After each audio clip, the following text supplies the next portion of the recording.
Bonjour Stéphanie Loire. Bonjour Philippe Vandel. À côté de vous, Clément Le Sarf. Bonjour Clément. Bonjour Philippe, bonjour à tous. Et en face de vous, à ma gauche, Bruno Donnet. Bonjour. Bonjour Philippe. Je décris le studio pour qui ne nous regarde pas sur europe1.fr.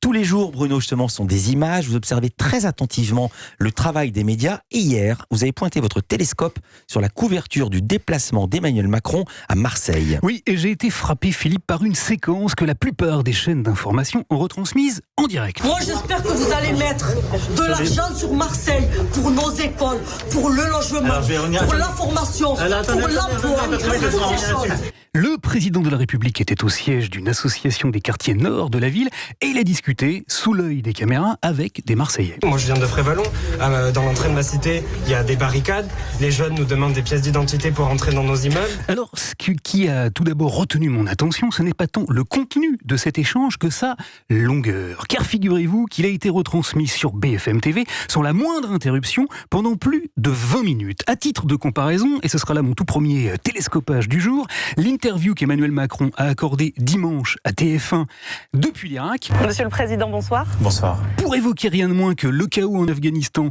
le retour des talibans et la menace terroriste avait duré à peine 8 minutes. Merci Monsieur le Président pour cet entretien. Merci à vous.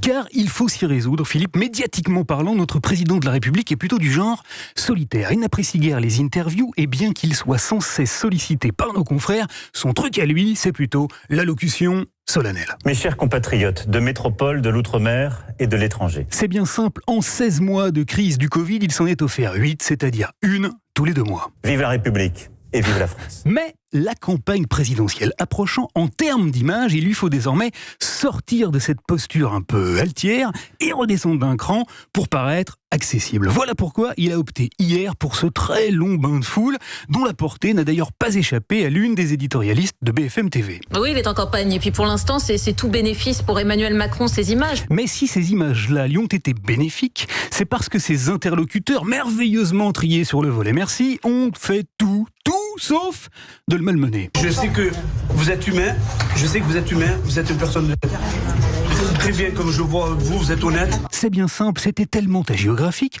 que c'en est presque devenu gênant. On est là, on espère de vous en fait des changements. Et le but de votre venue pour nous en fait, c'est un espoir. Manque de bol, si le casting était aux petits oignons, la technique, et tout particulièrement le son, n'était pas encore parfaitement au point et on n'a pas toujours tout bien compris. Elle a toujours été là pour nous soutenir. Alors pas de panique Philippe, car par la magie des télescopages, je suis allé regarder hier, au moment même où cette séquence-là se déroulait sur les chaînes info, le programme phare de W9 qui s'appelle Les Marseillais. Et j'ai ainsi pu reconstituer avec une qualité de son absolument irréprochable et une fidélité troublante tous les échanges entre Emmanuel Macron et ses interlocuteurs. Luna, par exemple, l'a surkiffé. C'est vrai qu'il y a un vrai truc entre nous, on a bien accroché, on a une bonne vibe depuis qu'on est arrivé, on rigole bien. Quant à Baston, c'est bien, il nous a raconté les préparatifs de sa première sortie avec le président, et je dois reconnaître que ça avait l'air drôlement tentant. On se prépare pour la première soirée, une soirée paillettes, une soirée glitter. C'est parfait, c'est parti pour le show. Eh oui, vous le voyez Philippe, en termes de communication, une bonne campagne présidentielle, c'est parfois pas plus compliqué qu'une bonne télé-réalité. Merci beaucoup Bruno Donnet. C'est pas gratuit, c'était Marseille et les Marseillais au même moment.